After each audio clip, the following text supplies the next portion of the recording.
So hi guys, today we understand what is enzyme kinetics. तो सबसे पहले हम लोग वीडियो जो बनाने वाले हैं that is based on understanding what is the significance of initial velocity V I. ठीक है, तो अभी अपन लिखते हैं वी आई वी ज़ीरो। ठीक है, इसको मैं बोलूँगा इनिशियल वेलोसिटी। ठीक है, अब हम लोग बोलेंगे कि हमने इनिशियल वेलोसिटी ही क्यों चूज़ किया, क्योंकि ये एग्ज़ाम में अपने को एक पार्ट है जो अपने को लिखने को आ सकता है कि right a significance on initial velocity. तो अगर अपने को ऐसा कुछ क्वेश्चन आता है तो अपन कैसे लिख सकते हैं कि फर्स्ट ऑफ ऑल जो अपना वी आई है, देखो सबसे पहले तो अपने को समझना पड़ेगा कि सबस्ट्रेट कॉन्सेंट्रेशन है। आपने एंजाइम काइनेटिक्स में सबस्ट्रेट कॉन्सेंट्रेशन बहुत बार सुना होगा। तो as and when substrate concentration, हम लोग क्या बोलते हैं स्टार्टिंग में कि सबस्ट्रेट कॉन्सेंट्रेशन जो रहता है पूरे रिएक्शन में, okay, the substrate concentration is changing and it is getting formed into product.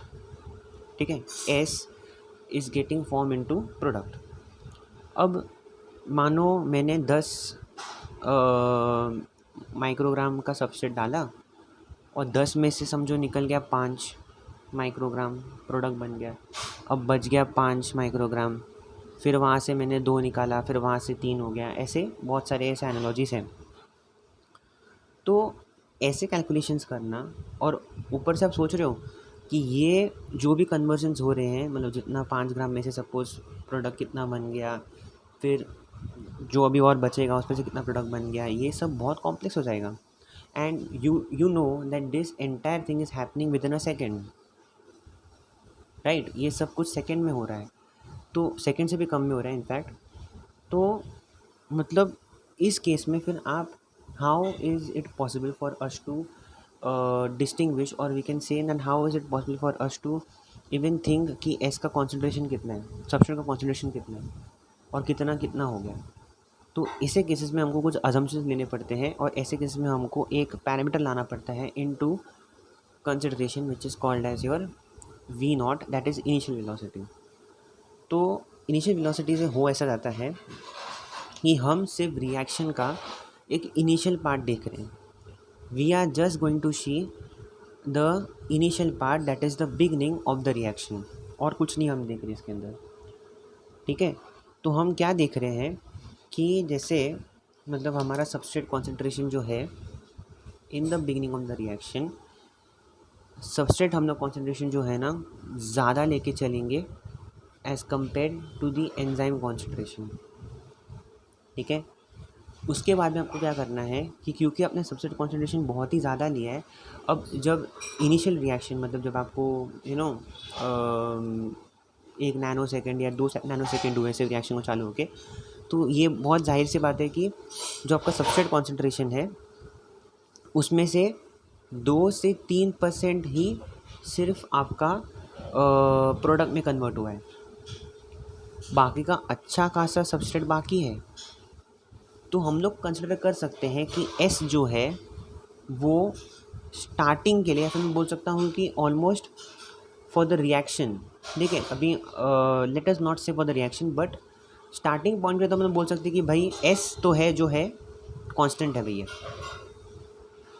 Approximately constant है। बिकॉज देखो ना, 2 से 3% for a lot of concentration of S is nothing. S को हम मान रहे हैं बहुत ज़्यादा एक्सेस में मान रहे हैं एंजाइम के रिस्पेक्ट में। ठीक है, तो ऐसे केस में जब आपका सबस्ट्रेट कॉन्सेंट्रेशन कांस्टेंट रह रहा है, ऐसे केसेस में वी नॉट कैलकुलेट करना as a function of this will be very very easy. अब मैं आपको समझाता हूँ कि we not as a function of S मतलब we not directly proportional to S. आपका जो इनिशियल वेलोसिटी होगा वो आपके सबस्ट्रेट कॉन्सेंट्रेशन से डायरेक्टली प्रोपोर्शन होगा। जितना जितना आपका सबस्ट्रेट कॉन्सेंट्रेशन बढ़ता जाएगा वैसे वैसे आपका वेलोसिटी जो है बढ़ते जाएगी। अब इसको थोड़ा सा ज़्यादा अच्छे से समझते हैं कि आपने वो ग्राफ तो देखा होगा, राइट। एक नॉर्मल ग्राफ जो रहता है एंजाइम सबस्ट्रेट कॉम्प्लेक्स का, हम लोग ऐसा बनाते हैं भैया कि it is like going like this and then आगे जाके प्लेटो रीजन आ जाता है, वो हमको पता ही है। तो जो है यहाँ पर सबस्ट्रेट कॉन्सेंट्रेशन है, यहाँ पर इनिशियल वेलोसिटी है, ठीक है। अब आप सोच रहे होगे कि इस पॉइंट पे मेरा सबस्ट्रेट कॉन्सेंट्रेशन कितना था, let's say it was 2 micrograms, या फिर समझ लो 2 माइक्रोग्राम्स को साइड में रख दो. Let us take it at a molecule level. Let us understand that this was only 20 molecules. Okay, only 20 molecules. You took 20 molecules. आपने 20 मॉलिक्यूल और सबस्ट्रेट दिए, और 20 के 20 जो थे, 20 के 20 नहीं होते, सॉरी, एंजाइम की भी एक कैपेसिटी रहती है, राइट.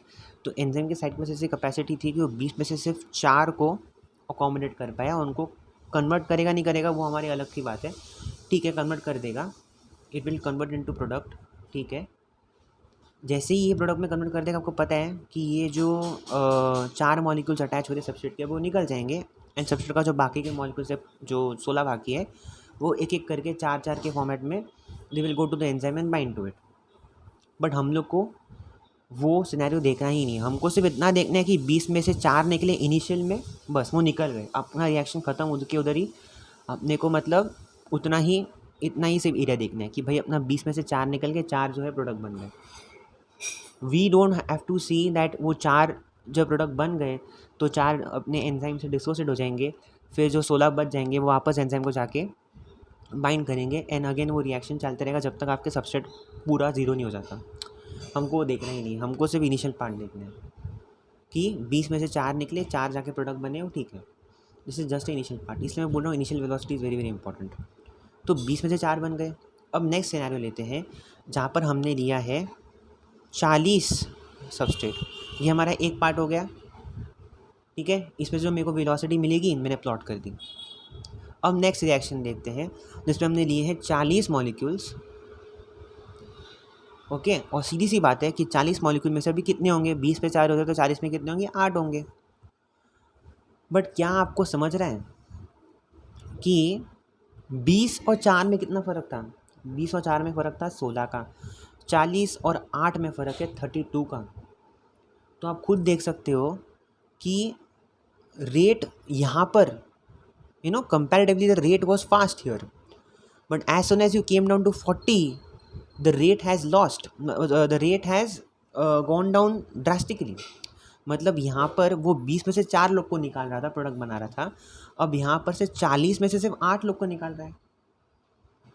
तो आप समझ सकते हो कि ग्राफ इधर आपको लग रहा था कि बहुत इंक्रीज़ हो रहा है, but as soon as you went up ये थोड़ा सा डिक्रीज होना चालू हो गया है. Your velocity went on decreasing थोड़ा बहुत. अभी तो of course see if you keep your lower concentration, जैसे अभी मैं 10-10 की बात करूँ, जैसे अगर मैं बात करूँ तो सपोज मैंने बात किया कि भाई मैंने 5 लेटर्स एंड कंसिडर कि मैंने 5 सबस्ट्रेट ले लिए, 5 में से सिर्फ 1 जाके बाइंड हुआ, ठीक है. फिर मैं 10 ले लिए, 10 में जाके सिर्फ 2 बाइंड हुआ. अब इसमें रेट था 5 में से 1, बराबर है. कितना डिफरेंस है दोनों में? इसमें कुछ नहीं है. इसमें था 10 में से सिर्फ 2 जाएंगे, तो 8 का डिफरेंस आ गया. फिर हम जाते हैं 15 में से 3, 15 में से 3. अभी 15 और 3 में कितना फ़र्क है? 12. तो अब देख रहे हो कि जैसे जैसे मैं सबस्ट्रेट कॉन्सेंट्रेशन इंक्रीज़ कर रहा हूँ, वेलोसिटी इंक्रीज़ हो रही है, no doubt the velocity is going on increasing. But आप देख रहे हो कि जो डिफरेंस है इन दोनों के बीच में वो इंक्रीज़ होता जा रहा है. और एक पॉइंट ऐसे आएगा कि आपका वेलोसिटी जो है ना, एक पॉइंट के बाद बढ़ेगा ही नहीं, वो कांस्टेंट हो जाएगा, ठीक है. बिकॉज कैसे है कि इसको और भी अच्छे से समझते हैं कि सपोज़ आपने जो है डाले, अभी एंजाइम के पास कितना था? एंजाइम के पास सिर्फ एक ही मॉलिक्यूल था ना. 5 में से जब आपका सबस्ट्रेट कॉन्सेंट्रेशन था तो आपके पास एक ही गया. इसको लेके बोल रहा हूँ. तो एंजाइम ने बोला एक को मैं लेके प्रोडक्ट में कन्वर्ट कर दूंगा, कोई बात नहीं. जब 10 आए, 10 में से उसने बोला 2 को लेके प्रोडक्ट में कन्वर्ट कर दूंगा, तो रेट बढ़ गया. रेट क्या हो गया? बढ़ गया, बिकॉज 2 मॉलिक्यूल्स आ गए. अब है कि नहीं? यहाँ पर 2 मॉलिक्यूल्स आ गए एंजाइम के पास. तो एंजाइम ने बोला कि चलो मैं now I have 2 molecules with me. मतलब एंजाइम अब सिर्फ एक नहीं ऐड कर रहा, अब दूसरा एंजाइम भी आ जाएगा, चलो मैं भी तेरे को हेल्प करता हूँ. तो उतने लोड को संभालने के लिए दूसरा एंजाइम भी आ गया, क्योंकि जब पहले एक था तो पहले एक ही एंजाइम लोड संभाल रहा था कि भाई एक मॉलिक्यूल आया, मैं लोड संभाल लेता हूँ, टेंशन नहीं लेने की ज़रूरत है। बट जब दो मॉलिक्यूल्स आ गए तो दूसरा एंजाइम बोलता है चल मैं भी आता हूँ, तेरा लोड संभाल लेता हूँ। और जैसे ही उसने लोड संभाला दूसरे सबस्ट्रेट का भी, तो बोला कि भाई अभी रेट जो है वो इंक्रीज़ हो गया है, क्योंकि अब एक बंदा नहीं काम कर रहा है, 2-3 बंदे साथ में मिलकर काम कर रहे हैं। But you have to also see that एक पॉइंट ऐसे आ रहा है, आप देख रहे हो कि इन दोनों के बीच में जो डिफरेंस है ना वो बढ़ते जा रहे हैं। Substrate concentration is going on increasing, if you see, ठीक है ना, substrate concentration is going on increasing अगर आप देखते जाओगे वहाँ पर, ओके। और एक टाइम ऐसा आएगा कि ये पूरा है प्लेटो हो जाएगा, ये पूरा प्लेटो रीजन हो जाएगा, and that is when we will reach a point which is called as V max. अब वी नॉट जो है ये इन्फिनिटी तक चलते रहता है, ये अप्रोच ज़रूर करता है वी मैक्स को, बट ये रीच नहीं कर पाता, इसलिए वी मैक्स का हम लोग बोलते हैं ना एक एसिम्प्टोट यहाँ पर ड्रॉ करते हैं। इस लाइन को हम बोलते हैं एसिम्प्टोट, मतलब वी नॉट जो है वो अप्रोच कर रहा है वी मैक्स की तरफ, बट वो रीच नहीं हुआ है वी मैक्स को, ऐसे बोलते हैं हम, ओके। अच्छा, ये तो हमारे इतना बात हो गई। तो ये आपको समझ में आ गया कि हमने इनिशियल वेलोसिटी क्यों लिया है, आपको समझ में आ गया कि हमने सबस्ट्रेट कॉन्सेंट्रेशन के बारे में क्या कैसे बात की है, किस तरह से चीज़ें हो रही हैं, ठीक है। और मैं सबस्ट्रेट कॉन्सेंट्रेशन को क्यों कांस्टेंट लेके चल रहा हूँ, बिकॉज देखो आपको ऐसे समझना है, कॉन्सेंट्रेशन कांस्टेंट लेके चलना है सबस्ट्रेट कॉन्सेंट्रेशन को, और फिर तभी जो आपका है वी नॉट को हम अच्छी तरह से अप्लाई कर सकते हैं, and then we can make mathematical inferences in the latter part. और इसी से फिर हम के एम निकालते हैं, फिर के एम से के कैट निकालते हैं, के एम बाई के कैट निकालते हैं, वो आगे की बात है। बट पहले आपको इतना समझना पड़ेगा कि आपका जो सबस्ट्रेट कॉन्सेंट्रेशन है ना वो बहुत ज़्यादा एक्सेस में है, उसमें से अगर आप 2 से 3% भी निकाल लो प्रोडक्ट फॉर्मेशन करने के लिए, दिस इंटायर थिंग मैंने क्यों बनाया था वो आपको एक्सप्लेन करने के लिए कि सबस्ट्रेट कॉन्सेंट्रेशन जो है ना वो बहुत एक्सेस में है, उसको फ़र्क नहीं पड़ता है 2 मॉलिक्यूल निकल गए 3 मॉलिक्यूल निकल गए। तो अगर मैंने ये भी मतलब एक कांस्टेंट सबस्ट्रेट कॉन्सेंट्रेशन लेके चला पूरे रिएक्शन में तो प्रॉब्लम नहीं है, समझ रहे हो। बट वो एक देखो आपको ये भी समझना पड़ेगा कि जैसे ही मैंने 5 से 1 निकाला प्रोडक्ट बन गया ख़त्म, मेरे को वो जो 4 रिमेनिंग होंगे ना उसके बारे में बात ही नहीं करनी, ठीक है ना। 10 में से 2 निकले, 8 जो रिमेनिंग उसकी बात नहीं करनी, I just have to concentrate on the initial stage that is happening. 10 से 2 निकले, 2 बन गए प्रोडक्ट, ख़त्म बात हो गई, मेरा काम वहाँ पर ख़त्म हो जाता है। Now next reaction I have to take 15 में से 3 निकल जाएंगे, प्रोडक्ट बन जाएंगे, ख़त्म। मतलब I am increasing the substrate concentration, और वैसे वैसे रेट भी बढ़ते जा रहा है, मेरे को ऐसा बोलना चाहिए, increase in the substrate concentration and वैसे वैसे रेट भी बढ़ते जा रहा है, right. I am increasing the substrate concentration and the rate is also going on increasing, but at some point it will stop increasing and a plateau region will get, मतलब plateau region will come wherein we will get Vmax, okay। तो जो हमारा हाँ correct है।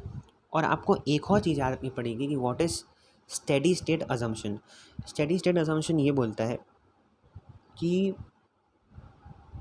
देखो ये 10 में से 2 निकल रहा है, 15 में से 3 निकल रहा है, इक्विलिब्रियम में द सिस्टम नोज कि 5 में से अगर 1 निकल रहा है तो 10 में से 2 निकलने चाहिए, सिस्टम को ये पता है, क्योंकि इक्विलिब्रियम सेट हो गया है। और हम अजम्पशन लेके चल रहे हैं कि जो हमारा एंजाइम सबस्ट्रेट कॉम्प्लेक्स का फॉर्मेशन का रेट है that is equal to enzyme and substrate का ब्रेक डाउन, समझा ना। So rate of formation of enzyme substrate complex is equal to rate of break down of enzyme and substrate complex. क्योंकि अगर आपने वैसा समझ लिया ना कि भाई चलो एंजाइम सबस्ट्रेट कॉम्प्लेक्स जो है वो बन गए 10, ठीक है, और 10 में से टूट के निकले सिर्फ 5 एंजाइम और 5 सबस्ट्रेट, या फिर ऐसा बोलो कि 5 एंजाइम और 3 सबस्ट्रेट, ऐसा भी हो सकता है बोलने के लिए तो, but that will become very complex. To just make things very very easy, very easy, we are trying to take an assumption कि भाई rate of breakdown is equal to rate of formation is equal to rate of breakdown, ताकि हमारे लिए calculation जो है easy हो जाए, okay. इसलिए तो मैं बोल रहा था आपको इक्विलिब्रियम में करेक्ट है कि भाई 5 में से अगर 1 निकले तो 10 में से 2 निकलेगा, सिस्टम को पता है कि भाई इसका डबल करना है मुझे। वैसे ही मैं इसका ही बात कर रहा हूँ कि rate of formation is equal to rate of break down, that is a steady state assumption. क्योंकि अगर मैंने ऐसा समझ के चल लिया ना कि भाई ये 10 है, अभी 10 में से टूट के 5 निकले, इधर 2 निकले, और फिर बाद में जब मैंने सब्सट्रेट कॉन्सेंट्रेशन और बढ़ाया तो फिर उसका अलग वैल्यूज़ मुझे मिलेंगे, तो वो कैलकुलेशन करते करते रात हो जाएगी, रात के साल हो जाएंगे, तो वो मुझे नहीं करना है। I have to reduce my calculation instead, I have to make a general statement, and that is why I have taken the steady state concentration, steady state assumption. Okay, so I have understood two things in this: the significance of me taking initial velocity as a very important parameter for plotting, and second is steady state assumption मैं क्यों ले रहा हूँ। ठीक है, आपको ये भी समझ में आया कि इक्विलिब्रियम कैसे फॉर्म होता है। सिस्टम नोज कि इतना अगर है बन रहा है तो मतलब 5 में से अगर 1 बन रहा है तो 10 में से 2 बनेगा। ये मैंने क्यों बताया था आपको, to make you understand 2 things.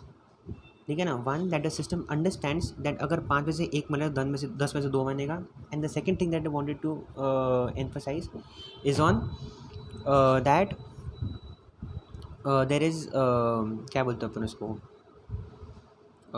कि we have to only see the initial part कि भाई ये इतने निकले, इतना बन गया प्रोडक्ट, बाकी का मुझे कुछ देखना ज़रूरत नहीं है। ठीक है, so I hope that you understood everything.